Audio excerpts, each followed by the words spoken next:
जय श्री राम दोस्तों। आज मैं आपको धरती माता की कहानी विस्तार से बताऊंगी। धरती माता की कहानी। बहुत समय पहले एक बहुत ही पुराना गांव था। उस गांव में एक महिला रहा करती थी। वह महिला बहुत गरीब थी। वह बहुत ही मुश्किलों से अपने घर का लालन पोषण किया करती थी। उस महिला के एक लड़का और एक लड़की थी। महिला अपने बच्चों से बहुत प्रेम किया करती थी। उसने अपने बच्चों की हर ज़रूरतों को पूरा करने के लिए वह बहुत मेहनत किया करती थी। उसके बच्चे भी अपनी माँ से बहुत प्यार करते थे। धीरे धीरे वक्त बीतता गया और उस महिला के दोनों बच्चे बड़े हो गए। वह महिला भी वक्त के साथ साथ बुजुर्ग हो गई। तभी एक दिन उस महिला ने अपने बेटे से कहा कि बेटा, तुम्हारी बहन की उम्र शादी करने की हो गई है। अब तुम कोई अच्छा सा लड़का जिसका परिवार अच्छा हो ढूंढ कर अपनी बहन का विवाह कर दो। पर एक बात याद रहे, वो एकदम तुम्हारी तरह हो। ऐसे तुम अपनी बहन को खूब प्यार करते हो, वैसे वह भी तुम्हारे जैसा होना चाहिए। उसी को अपनी बहन के लिए ढूंढना, और यह तुम मुझसे वादा करो कि तुम मेरे बताए हुए ही लड़की से अपनी बहन का विवाह करवाओगे। उस महिला के बेटे ने अपनी माँ से वादा किया कि मैं आपके बताए हुए हर एक चीज़ का पालन करूँगा। जिसके बाद वह लड़का अपनी बहन के लिए वर ढूंढने के लिए निकल पड़ा। कई दिनों तक उसने लड़के की तलाश की, लेकिन उसको कोई लड़का नहीं मिला जैसा उसकी माँ ने उससे बोला था। एक दिन माँ की तबीयत अचानक से ज़्यादा बिगड़ जाने के कारण उसकी माँ का निधन हो गया। अपनी माँ का अंतिम संस्कार खूब धूमधाम से और पूरे रीति रिवाजों के साथ किया। माँ के गुजर जाने के बाद अब भाई और बहन अकेले हो गए।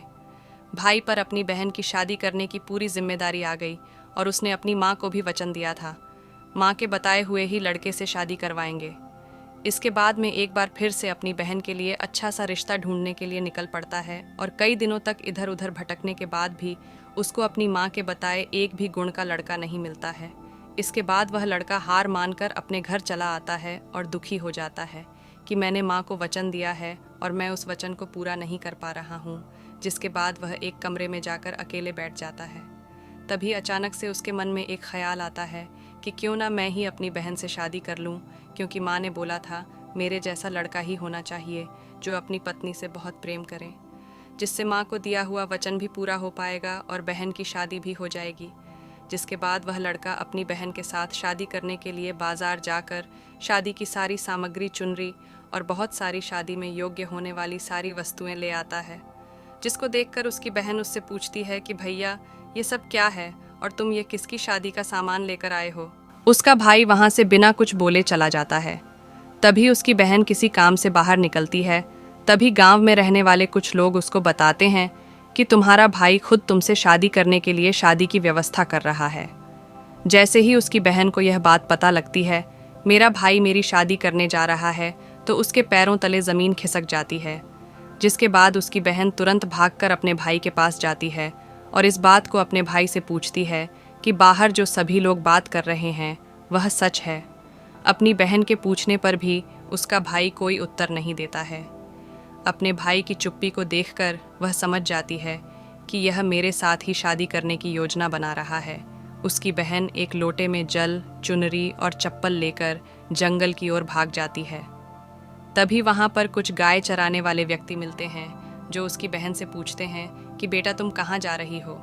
लेकिन बहन कोई उत्तर नहीं देती है और जंगल में अंदर चली जाती है। जंगल के बीचों बीच पहुंचकर वह जोरों से धरती माता को आवाज़ देती है और उनका आवाहन करती है, हे धरती माता, मुझे बचा लो, नहीं तो यहाँ पर बहुत बड़ा अपराध हो जाएगा। वह धरती माता से कहती है कि आप मुझे अपनी गोद में बैठा कर ले चलो। जिसके बाद थोड़ी देर में धरती बीच से फट जाती है और उसमें से धरती माता निकलती है। उसको अपनी गोद में बैठाकर धरती के अंदर ले जाने लगती हैं। तभी उसका भाई दौड़ता हुआ जंगल की तरफ आ जाता है और गाय चराने वाले व्यक्तियों से पूछता है कि क्या तुमने मेरी बहन को देखा है। तब ये बताते हैं कि जंगल में अंदर की ओर गई है। जैसे ही उसका भाई जंगल में उस जगह पर जाता है जहाँ पर धरती माता बहन को लेकर धरती के अंदर जा रही होती है, उसको सिर्फ अपनी बहन के बाल नज़र आते हैं और वह दौड़कर तुरंत जाता है और उसके बाल पकड़ लेता है। लेकिन तब तक बहुत देर हो चुकी होती है। धरती माता उसकी बहन को धरती के अंदर ले जा चुकी होती है, जिसको देखकर वह बहुत ज़ोर ज़ोर से रोने लगता है और अपने किए पर शर्मिंदा होने लगता है। तभी उसका भाई चिल्ला चिल्ला के करता है, मैं बहुत बड़ा अपराध करने जा रहा था, लेकिन मैंने अपने माँ के दिए हुए आदेश का ही पालन कर रहा था, लेकिन कोई फ़ायदा नहीं होता है क्योंकि धरती माता तो उसकी बहन को ले जा चुकी होती है।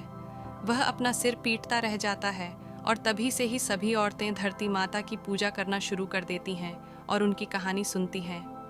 फिर कुंवारी कन्या को दान में लौटे में जल, एक बर्तन में हरी मूंग और चप्पल, चुनरी कुंवारी कन्या जिसकी शादी ना हुई हो उसको दान देती हैं। धरती माता की पूजा भाद्रपद की शुक्ल पंचमी, भाद्रपद की शुक्ल तृतीय, श्रावण शुक्ल षष्ठी और चैत्र कृष्ण नवमी को धरती माता की पूजा की जाती है। उम्मीद करते हैं आपको यह कहानी रोचक लगी होगी।